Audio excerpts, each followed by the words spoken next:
and this character is just, oh, I don't like this character. But then I realized the author wrote this character that way.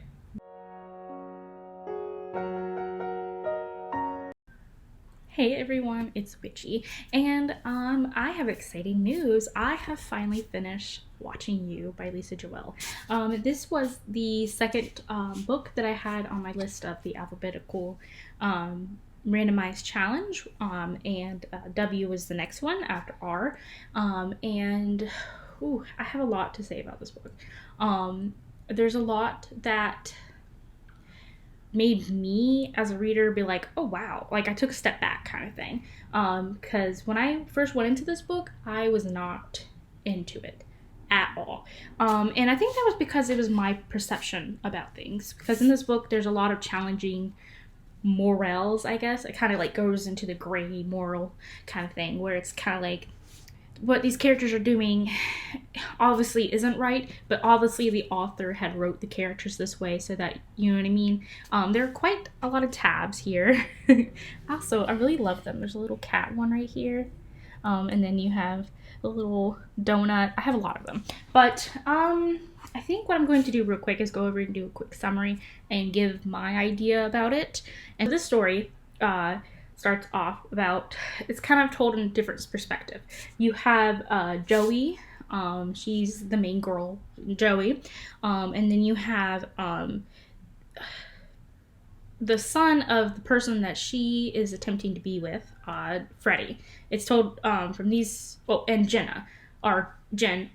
So it's pretty much three characters, and they each have their own specific issues, which is really nice. Joey, specifically Joey has issues.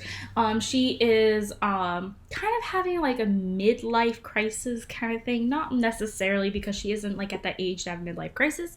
I think mostly anyone can have midlife crisis at any point in time, but she is going through a lot in her life. She is married. And she is just kind of like, ugh, I have this job I have that sucks. I live with my brother and his wife who's pregnant, and like she just kind of feels like she's stuck and not really in a good area. And then comes along this family that moves into their house that's like two doors, I think it's 2 doors down, who move in, and it's called Fitzwilliam. They're Fitzwilliam. They move in, and the husband of the Fitzgeralds, Fitzwilliam, he is older, more mature. He's got this kind of air to him, and he's very popular with the ladies. And she soon becomes infatuated with them. And that's how her story goes. She gets infatuated, and then it delves into her little side of the story. Very surprising how hers ended. But at the same time, I thought it was also really appropriate. So if you kind of like the 3 different perspective kind of things, definitely good. His son, Freddie, who I felt like was a menace to the society at the beginning. I have a lot of feelings about this specific character, especially at the beginning of the book before I even read more on. And I was like, man, this character is just, oh, I don't like this character. But then I realized the author wrote this character that way.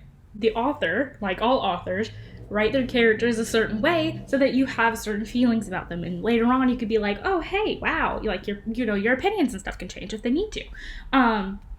So him, Freddie, I was just like, oh.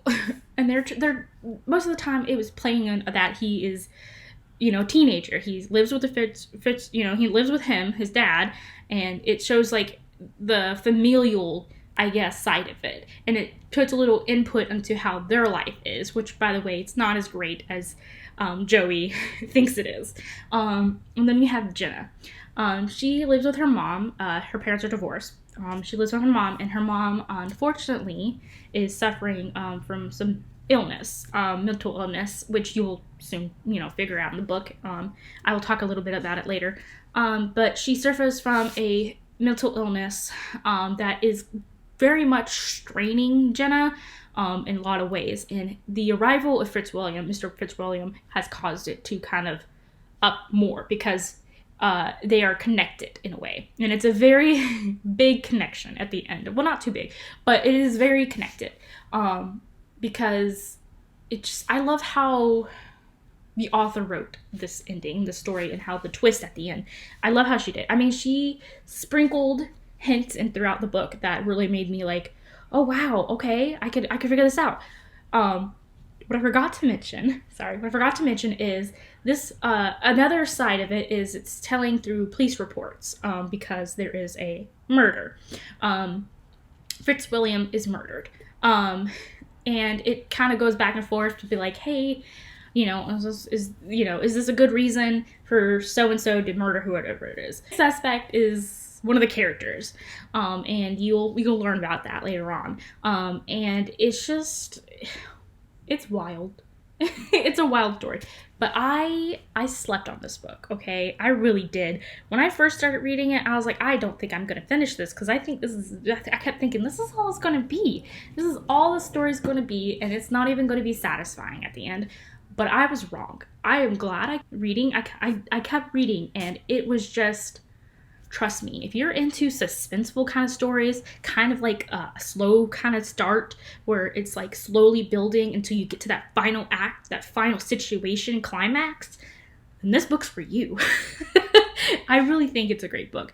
And like I said, at the beginning, it's going to be a little off-putting, especially if you're not into some of the things that the characters happen to do, or if there's, how they're not necessarily portrayed, but you know what I mean? I am glad that I'm able to sit back from this now and more be understanding and know more complex characters, because these characters are complex. They might just seem like they're written all poorly or whatever, but they're written for good reasons. It's great. Overall, it's an insane story, and I think it's good. If you want to read it. Like, I really think you should. It was weird. This is like probably my second review on this channel, so I'm kind of still getting used to it.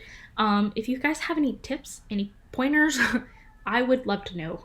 I'm probably gonna, research some more too, because I am also going to do one on Kafka of the Shore. I think I want to do reviews on a lot of them. But anyway, thank you guys for watching. If you watched this far, please subscribe, like the video, and I will see you guys next time.